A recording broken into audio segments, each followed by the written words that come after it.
A cold rain was falling early the next morning, making it hard to leave my bed. Ooh, picture it, visualize it. It didn't help that I had barely slept, and whatever slept I got was full of nightmares about Fritz. When I finally did drag myself into the front room, I was surprised to see him seated closely beside Mama on the couch. He looked exhausted and had a dark bruise on his cheek where someone must have hit him. From what I had heard about the Stasi's brutal methods of questioning, he was lucky if that's all they had done. Mama and Fritz were sitting in silence, and at first neither said anything to me as I walked in. I called his name and ran toward him, but he put a finger to his lips to quiet me and shook his head in warning. "Oh, good, you're awake, Gerda." Mother spoke deliberately, and her words were far too cheerful to fit the situation. "We should have a nice breakfast to celebrate Fritz coming home."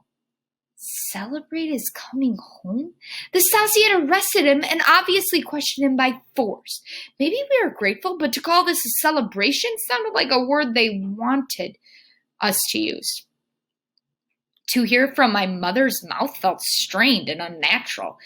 "It's a cold morning." Fritz wasn't quite as cheery as Mama had sounded, but his tone also didn't match his bruise or the heavy bags under his eyes. "Maybe you'll build us a fire while you cook. Help me with it, Gerda?" Anna's apartment was newer than ours and had central heating, which was considered a great luxury. I envied her every winter when we had to collect wood to burn for our heat, which never reached all the way into my small bedroom. But except for the rain, I didn't think this morning was particularly cold. We wouldn't normally use up valuable wood to warm an apartment we'd all be leaving for the day, which meant something more was going on. Fritz stacked a few sticks of wood in our fireplace and grabbed a handful of papers to use as kindling. He picked up the first paper, and I saw his handwriting on it, which said, "Be careful what you say. The apartment is bugged." Bugged? 1,000 questions instantly leapt into my mind. Personification. Where were the microphones? How long had they been there? Who was listening to them? He knew I'd read it because my eyes were wide with fear. Then he crumpled up the paper and stuffed it into the middle of the wood stack. The next paper had already been written out for Mama. It said the Stasi knew about a private conversation between me and Goethe the other night. They listened to every word we say in here. My mouth went dry. I remembered listening to the Beatles, and I was sure we had complained about the GDR, the East, because we usually did at night. That same conversation in Fritz's bedroom was where I had told Mama the details about seeing Dominic. She had come in unexpectedly, cutting off our conversation about Peter.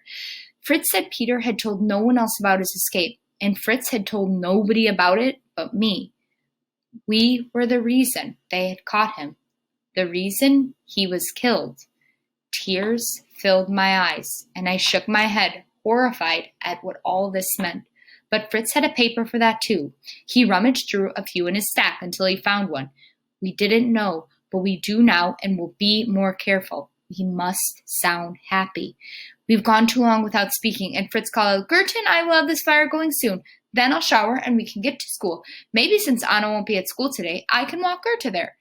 "That's a good idea," Mama said.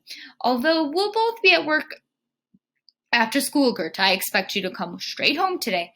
"Yes, Mama," I croaked the words out, and it felt though I was speaking them directly into a microphone, which I suppose I was. Everything around me felt forced, and I didn't see how Mama and Fritz were just carrying on like normal. No, it wasn't normal. We never talked like this. Mama didn't make celebratory meals, and we wouldn't have celebrated his release from the Stasi anyways. And Fritz never walked me to school, whether Anna was with me or not. But there we were, an hour later, with Fritz walking beside me within throwing distance of the wall. I used to think this was the last place we could talk freely, but now it seemed like the only place. Beneath a shared umbrella, our conversation was as private as it possibly could be. Still, we kept our voices low. "I heard about Peter's death yesterday while in school," Fritz said. "A friend told me the Stasi were interviewing his parents, and they might be arrested too." "For what crime?" I asked. "Peter tried to escape, not them." "The Stasi view escape on the same level as treason, so they'll embarrass and shame Peter's family now.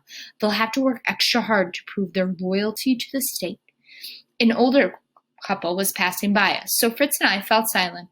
When we were alone again, Fritz said, "When I heard about Peter's death, I knew the only thing I could do was keep my head down and hope nobody remembered we were friends. I got through the end of school, but Stasi officers were waiting for me the minute I arrived at work. They said it was only for a few questions, but I knew otherwise." "What did they do to you?" Fritz lowered his head. Clearly, he didn't want to answer that question, not even for me. By then, we were passing the platform where I had seen Dominic and Papa yesterday, but they weren't there this time. I had been so sure they would come. After all, if Papa was trying to send me a message, then why wouldn't he be there, especially today of all days? Maybe it was for the best. Even from the distance between us, Papa might have been able to see the dark bruise under Fritz's eye. It would worry him. "There's something more I have to tell you," Fritz said, "and Mother doesn't know about this part, so don't say a word to her about it." "I won't. It wasn't the first secret we kept from her. They showed me a huge file they're still keeping on Father before he left. The Stasi documented everything about him, where he went after work, who his friends were, even what newspapers he brought back from the West when he visited there. They never found anything serious he had done, but we're sure it was just a matter of time before they had a reason to arrest him." This wasn't a surprise. Papa had told me the same thing himself, and we'd had visits from the Stasi agents to our apartment. Papa knew he was being tracked because of his part in the uprising and because he continued to speak to others who wanted more uprisings in the future. But he never committed any crimes or incited anyone to violence. Papa wasn't a violent man, just a thoughtful one. Fritz continued. Then they showed me another file, one with my name on it. I stopped walking to stare at him. "Why? What have you done?" "Nothing, or at least I didn't think I had, but they knew Papa is in the West now, so they're watching to see if he contacts me, or if his friends do. Maybe one day I'll happen to bump into someone who used to know him. If anyone asks about Father, someone is bound to hear it, and then the report will go into my file." "Well, if you haven't done anything wrong, then they can make your file as big as they want. If you obey all the rules, everything will be fine, right?" I looked over, hoping to see him agree with me. "Isn't that right, Fritz?" But he shook his head, lowered his voice to almost a whisper. "They told me what the file means.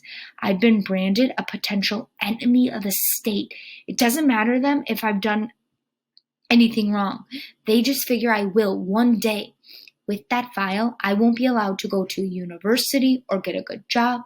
By the end of June, I'll be old enough for the military, and before they put a gun in my hand, that file means I'll get special training until they're sure I believe what they believe the way they do. Once I wear their uniform, I'll get the most dangerous assignments, the ones few people survive. That file means I have no chance in life. None. They've already determined that I will fail." "All because of Papa?" I asked. "None of that's your fault." "I'm not blaming him," Fritz said. "I smuggled in that Beatles record and the banana on your birthday and the other stuff you don't know about. Nothing bad, but nothing I'd want to get caught with either. They must have heard me complain about the government every night on their microphones, and I've never made it any secret that I don't want to join the military. My file must have started because of Father, but I'm the one who's been filling it." "Well, I won't let you fail," I said stubbornly. "If you can't get a job, then you'll live with me. If they brainwash you, then I'll talk you out of it when you come home. Whatever they do to you, Mama and I will be there to help." Fritz rubbed the top of my head with his hand. Usually I hated that, but not this time. It was his way of showing affection, and I wanted that comfort from him now. Then he sighed and said, "You don't understand how bad it is, Goethe. They have a file on you, too." Goethe. Chapter 10. A thought, even a possibility, can shatter and transform us. Friedrich Nietzsche, German philosopher. To my surprise, Anna was at school that day, but her eyes were red, and she made a point of keeping herself apart from everyone. I tried to talk with her at lunch, but she asked me to go away. When I looked back, she was crying again. Inside, I felt just as awful, but for more reasons than I could count. It broke my heart to look at Anna and know she must be collapsing inside. The other kids whispered about her until I threatened them, even if it cost me a detention to protect her. I would follow through on my threats if necessary. Besides, what did I care? The Stasi already had a file on me. What did it matter if disorderly conduct in school was added to the list of my supposed crimes? Other than the threats to Anna's gossipers, I spent every free minute of the day reviewing details of my life that might somehow qualify for a file. What I had done. Every time we walked home, my eyes did inevitably wander to the wall in the west. The Grenzer had used his rifle to warn me of the consequences for that. But was it a crime to see what the rest of East Berlin so effectively ignored? I was a member of the Pioneers, but not an enthusiastic one. I wore the uniform when it was required, but mine was never as crisp or smooth as the other kids', nor did I want it to be. That was it. Then wrinkled clothes. My secret rebellion? Then, at night, when we listened to Beatles music, Fritz spoke of his frustration with our lives, and I always joined in. Often it was just jokes about the daily inconveniences of living in such a closed-off world, and the way the government paraded its few successes around like some fine art hung in a crumbling room. Sometimes we weren't joking, though. Sometimes we genuinely resented, hated the life we were forced into. I could admit that. But was it a crime to feel that way? Everyone complained now and then. Surely I'd done nothing all that wrong. In fact, the only crime I could be sure of having committed was having been born the daughter of Aldous Lowe. If Papa had once created trouble for the government, then apparently that was enough to convict me as well. For my file proved there had been a trial to my loyalty to the GDR, the German Democratic Republic, and at 12 years old, I was already found guilty. After school, Anna left so quickly that I wonder if she had somehow snuck out early, so I gathered my books and coat and flew out the door behind her. I caught up to her as she hurried along the sidewalk, marching home as if the devil were at her back, simile, with her head down and shoulders slumped over. Even from here, I felt the pain she was experiencing, as real as if I could touch it.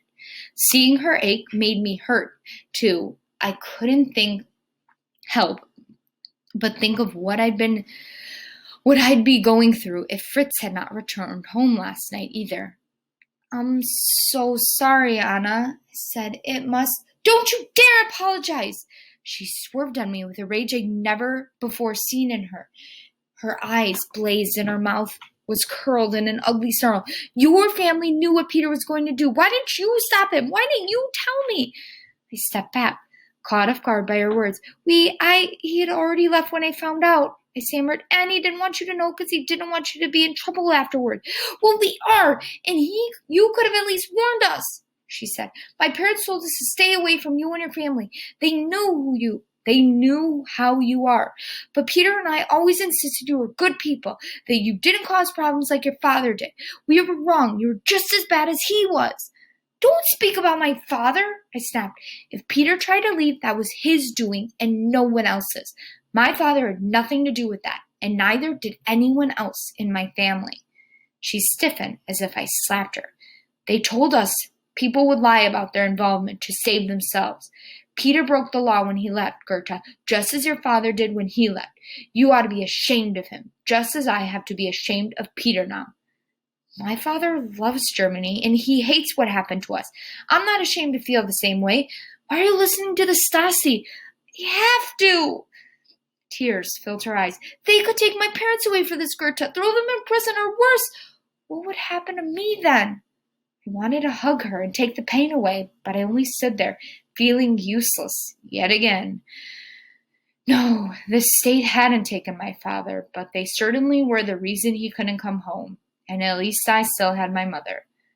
No matter what, I would always help you, I said. The state can't take our friendship away. Yes, they can. Anna bit on her lip in a moment before she continued.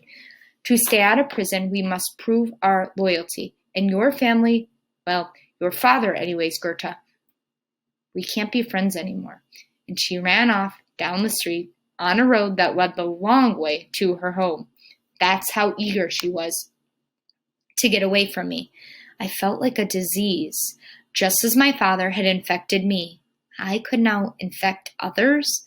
But with what? Courage to speak out? to act, to think and question and believe what I wanted to believe, somehow I lived in a world where these things were bad things. A little way further down the road, I happened to look up at the platform in the west, and although he had not been there that morning, my father was there now. He stood up straight, as if he'd been waiting for a while, knowing I would eventually pass by. When he saw he had my attention, he started into his dance again and then went back to his motions of shoveling. I turned away from him down the street, on a road that was a long way to my home, too, away from the disease.